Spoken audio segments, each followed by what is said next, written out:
আসসালামু আলাইকুম প্রিয় শিক্ষার্থীরা। আজকের আইসিটি ক্লাসে আমরা রোবোটিক্স নিয়ে আলোচনা করব। রোবোটিক্স কি, রোবট কি জিনিস, রোবটের ব্যবহার ক্ষেত্র, রোবটের গঠন এবং রোবটের সুবিধা অসুবিধা নিয়ে আজকে আমাদের ক্লাস। রোবোটিক্স কি? প্রযুক্তির যে শাখায় রোবটের আকার, আকৃতি, নকশা এবং ডিজাইন নিয়ে আলোচনা করা হয় তাকে রোবোটিক্স বলে। তাহলে কি বললাম? প্রযুক্তির যে শাখায় রোবটের আকার, আকৃতি, নকশা এবং ডিজাইন নিয়ে আলোচনা করা হয় তাকে রোবোটিক্স বলে। দেখেন, আমি সংজ্ঞাটা লিখে দিয়েছি। প্রযুক্তির যে শাখায় রোবটের আকার, আকৃতি, নকশা ও ডিজাইন নিয়ে আলোচনা করা হয় তাকে রোবোটিক্স বলে। এই রোবোটিক্সের জনক বা রোবটের জনক বলা হয় জর্জ ডেভল ও জোসেফ এঞ্জেলবার্গ হলো। তাহলে রোবোটিক্সের জনক কে? জর্জ ডেভল ও জোসেফ অ্যাঞ্জেলবার্গ। এই দুইজন রোবোটিক্সের জনক বা রোবট মানে রোবোটিক্সের ধারণা প্রদান করে আর কি মূলত। এখন এই রোবোটিক্স কি? দেখেন, এই রোবোটিক্স শব্দটা মূলত রোবট থেকে এসেছে। রোবট রোবট কি জিনিস? রোবট হলো মানুষের বিকল্প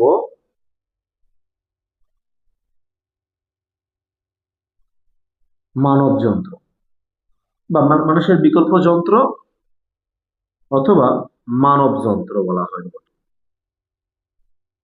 প্রশ্ন আসতে পারে, মানুষের বিকল্প যন্ত্রটি ব্যাখ্যা করো। খ নম্বর প্রশ্নে আসে অনেক সময়। আমরা কি লিখবো? মানুষের বিকল্প যন্ত্রটি হলো রোবট, বা মানুষের বিকল্প মানব যন্ত্রটি ব্যাখ্যা করো, সেটাও কি রোবট। তাহলে এই যে রোবট, এই রোবট শব্দ থেকে রোবোটিক্স শব্দ এসেছে। তাহলে রোবোটিক্স কি নিয়ে আলোচনা করবে? রোবটের আকার নিয়ে আলোচনা করবে, আকৃতি নিয়ে, নকশা নিয়ে এবং ডিজাইন নিয়ে। তাহলে প্রযুক্তির যে শাখায় রোবটের আকার, আকৃতি, নকশা এবং ডিজাইন নিয়ে আলোচনা করা হবে সেটাই রোবোটিক্স। মাথায় রাখবো আমরা। এই রোবটের উপাদান কয়টি? রোবটের মধ্যে কয়টি অংশ থাকে? তাহলে একটা রোবটে বেশ কয়েকটা অংশ থাকে। তার মধ্যে প্রধান হলো মুভেবল বডি, অর্থাৎ রোবটের কাছে একটা বডি থাকে যেটা নাড়াচাড়া করা যায়, মুভ করা যায়। অর্থাৎ রোবটের হাত পা থাকতে পারে যেটা নাড়াচাড়া করতে পারবে, বডি থাকে যেটা মুভ করতে পারবে। আবার কোনো কোনো রোবটের নিচে চাকা থাকে যেটা নিয়ে চলে যাওয়া হয়, অর্থাৎ এক স্থান থেকে অন্য স্থানে মুভ করানো যায়। এটা হলো মুভেবল বডি।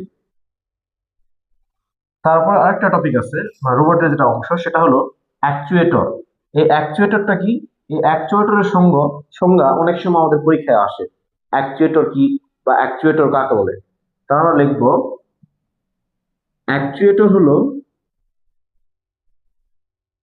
অ্যাকচুয়েটর হলো এক ধরনের মোটর যা রোবটকে স্বয়ংক্রিয়ভাবে ঘোরানো এবং নিয়ন্ত্রণের কাজ করে।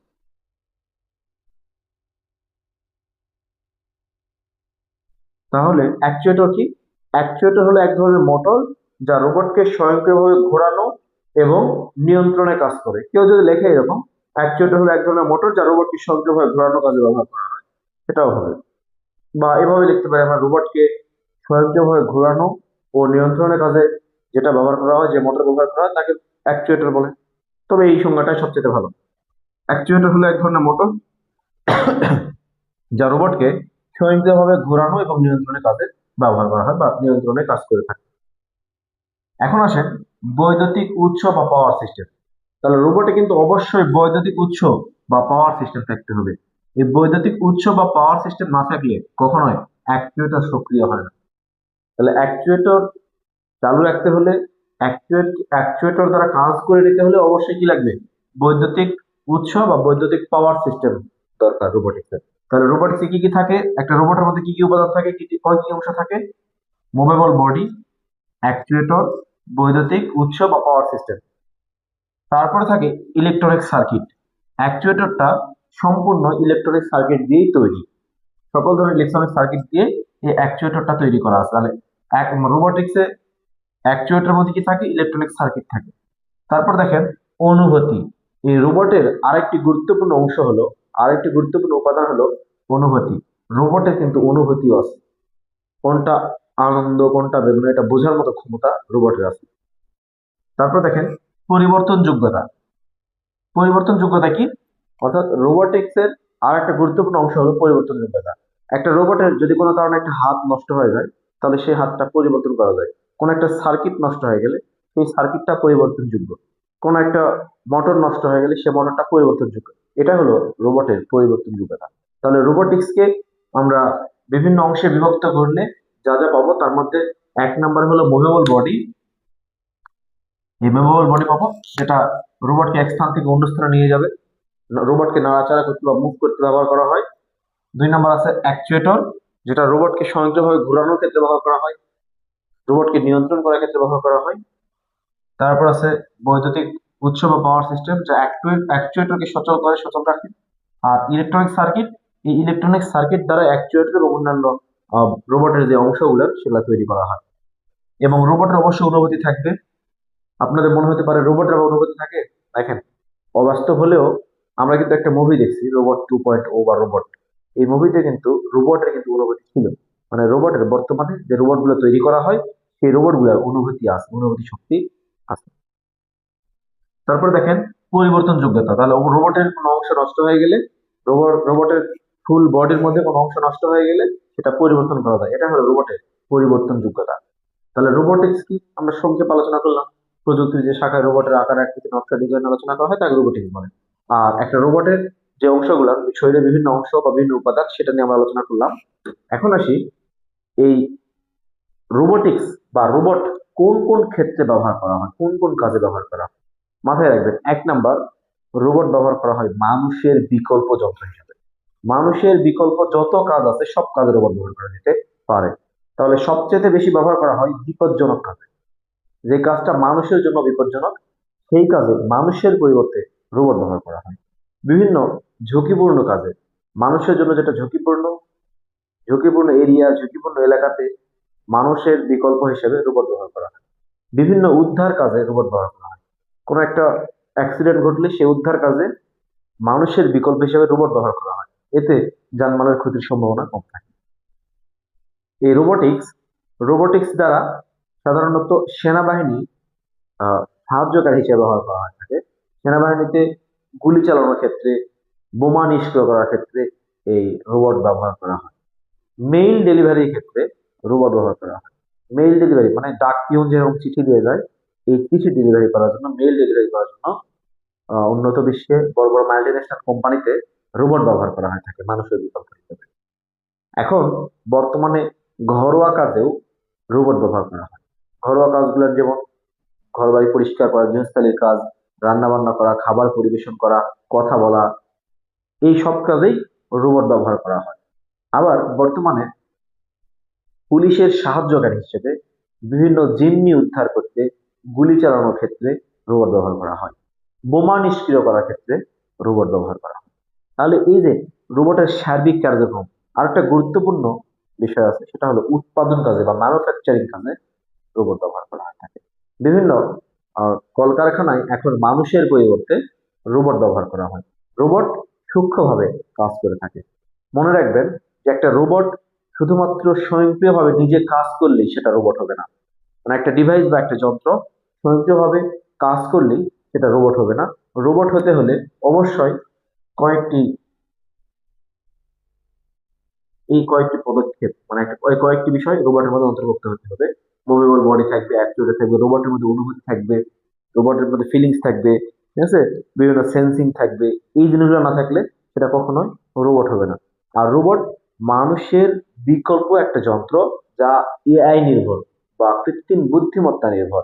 তাহলে আমরা রোবট কাকে বলে যদি বলি, তাহলে বলবো কৃত্রিম বুদ্ধিমত্তা নির্ভর, কম্পিউটার নিয়ন্ত্রিত মানুষের বিকল্প যন্ত্রকে রোবট বলা হয়। আমি আবারও বলতেছি, কৃত্রিম বুদ্ধিমত্তা সম্বলিত, কম্পিউটার নিয়ন্ত্রিত মানুষের বিকল্প যন্ত্রই হলো রোবট।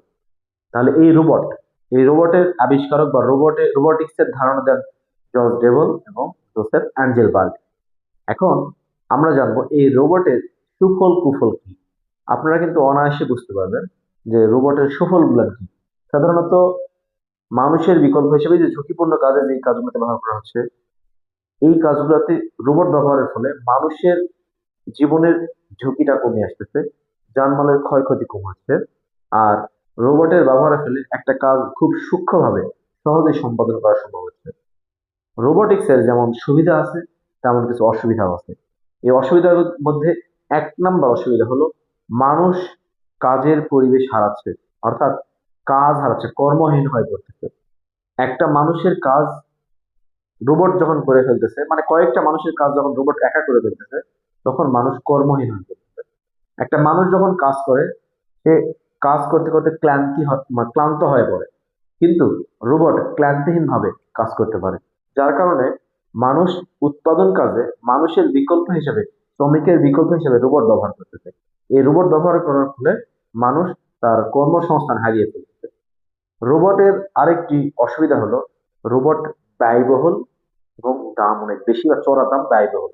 এবং আরো একটা গুরুত্বপূর্ণ রোবটের অসুবিধা আছে, সেটা হলো রোবট আকস্মিক পরিবেশে নিজেকে খাপ খাওয়ায় নিতে পারে না, মানে হঠাৎ করে কোনো সিদ্ধান্ত গ্রহণ করতে পারে না।